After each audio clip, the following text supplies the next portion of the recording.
Bien, une petite vidéo très courte pour vous montrer comment fonctionne le modèle que vous pouvez récupérer pour travailler par vous-même.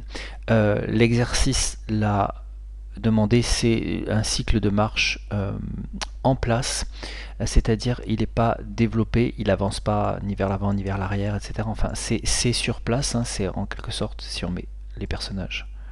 Si on met le personnage comme ça, et donc lui fait sur place, son bassin va faire les hautes et les basses comme ça, et bien sûr les pieds s'inversent. Enfin, vous regardez, vous laissez ça en place, et donc on ne le voit pas, ça n'est pas un cycle développé, il n'avance pas dans une direction particulière. Voilà. Enfin, sinon, vous avez ici, j'ai affiché les calques, mais donc normalement tout est bloqué, sauf le calque par défaut si vous deviez rajouter quelque chose, mais je ne vous le conseille pas. Le seul calque manipulable, c'est les contrôles, et donc c'est tout ça, ce que vous avez l'habitude de voir. Okay, donc faites attention en rotation, s'il vous plaît, vous faites du local. Okay, faites attention aussi, en fait, le bassin, les hautes et les basses, et tout ce qui est translation se fait avec ça. Voilà. Ce qui est rotation se fait plutôt donc avec ça. Regardez, hein, quand il se promène de droite à gauche, enfin le mouvement du bassin, avec les rotations comme ça. Ce qui n'empêche pas après de positionner le torse aussi un peu vers l'avant et vers l'arrière, selon les poses clés que vous allez choisir de faire. Ne cherchez pas à vous embêter, il y a un truc qui s'appelle IKFK, vous ne connaissez pas encore, donc regardez quand je bouge, quand je positionne les bras avec donc tous ces éléments là, okay, y compris les épaules. N'oubliez pas que les épaules doivent bouger un petit peu aussi, hein, enfin doivent être positionnées.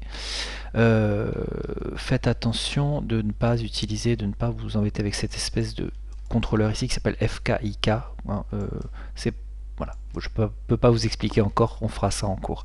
Ça, c'est donc le contrôleur de la direction du genou. Hein. Vous voyez bien que ça peut orienter le genou. Faites attention. Et ici, c'est un peu comme Boulim, c'est-à-dire qu'il y a le footstep et il y a le coup de pied.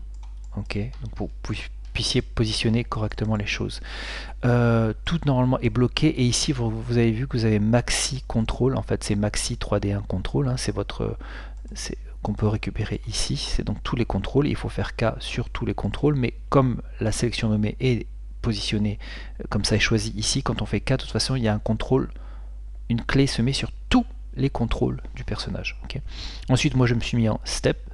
Vérifiez chez vous que vous soyez vraiment en step. Nous sommes en 25 images secondes, et donc voilà, pour faire ce cycle en place, en fait, la logique est la même. Essayez de positionner d'abord vos poses de départ et vos poses d'arrivée, enfin les poses qui sont comment dire, ça doit être, c'est un cycle, donc c'est répétitif, hein, et donc choisissez la cadence par rapport à, je vais vous envoyer un lien YouTube pour regarder, je crois qu'il s'appelle Kevin Paris, il a fait, on le voit faire plein de marches typiques sur un tapis roulant, et donc vous choisissez une marche, ou si vous en avez une autre qui vous plaît, vous essayez de trouver la marche qui vous plaît, et vous définissez quelles sont les poses clés les plus importantes de cette marche, sachant qu'il y a toujours un système puisque c'est un cycle. Ok, voilà, je vais vous envoyer le lien. Vous allez avoir sans doute par WeTransfer aussi le lien pour cette marionnette. Voilà, ouvrez-la, ne l'abîmez pas et ne changez tout de suite de nom pour vous. Vous lui mettez mon cycle de marche et vous pouvez travailler par vous-même avec la marionnette. À bientôt.